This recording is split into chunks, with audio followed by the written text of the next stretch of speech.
Hello everyone, welcome back to our YouTube channel Third Eye Media. So I would like to discuss about the articles which were published on April 8th.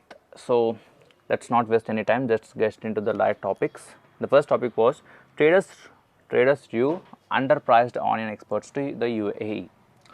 Underpriced onion exports to the UAE. Center has permitted 24,400 ton shipments to the country amid ban on exports. Exporters allege that selling price is being set too low, triggering windfall profits for selected UAE importers. So basically what is doing, the UAE importers are buying this onion at a less price and they're selling it high prices.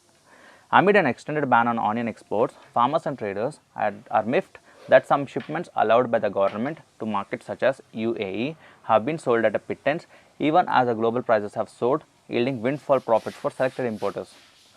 On March 1st, the center permitted the export of 14,400 tons of onions to the UAE with a quarterly cap of 3,600 tons. UAE importers, that is United Arab Emirates, importers have already got windfall gains of over 1,300 crore through such shipments, and if the situation continues, another 21,000 crore is likely with the additional 10,000 ton quota opened up now. Apart from the gains, likely on additional 3,600 tons of export quota available for that country till June. So basically, UAE importers are making profits by purchasing the onions at a very cheaper price from India. Next, INCOIS launches Small Vessel Advisory and Forecast Services. Indian National Centre for Oceanic Information Services has come out with another pioneering system of small vessel advisory and forecast services for small vessels navigating the coastal waters on the east and west coast, alerting about any overturning zones 10 days in advance. The SVAs, that is SVAs is nothing but Small Vessel Advisory and Forecast Services, includes forecasting to small vessels about significant wave height, wave steepness and directional speed. Boat specific warning is issued with the region of danger in conjunction with the category or the size of the boat, informed Director T. Srinivasan Kumar in an exclusive interaction.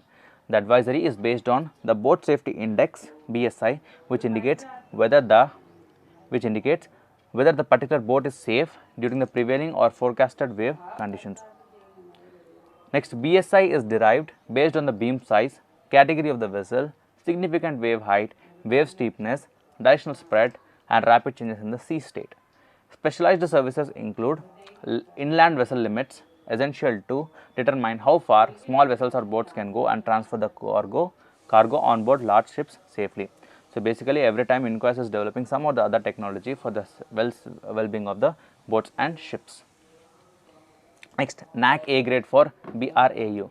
So the National Assessment and Accreditation Council, the Autonomous Institution of University Grants Commission, in a fresh assessment has recognized B.R. Ambedkar Open University with A grade.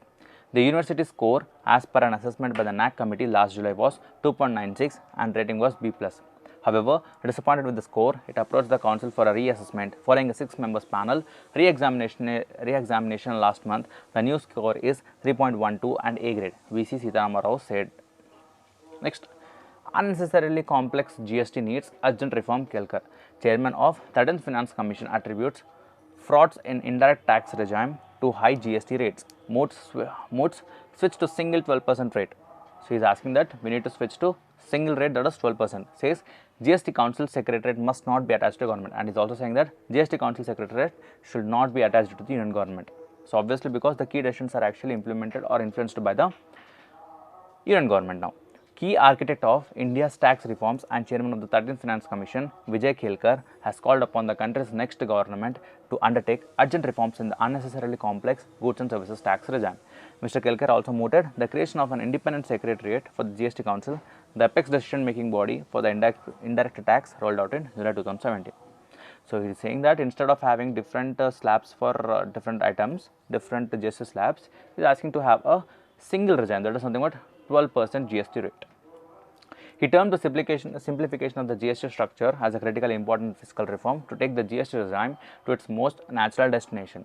He suggested that a single GST rate of 12% with revenues shared. So basically, we are having 4 slabs, I guess. That is, one is 5%, 12%, 24%, and and 8%. So he is asking to remove all these slabs and he is asking you to have a unique rate, that is 12%.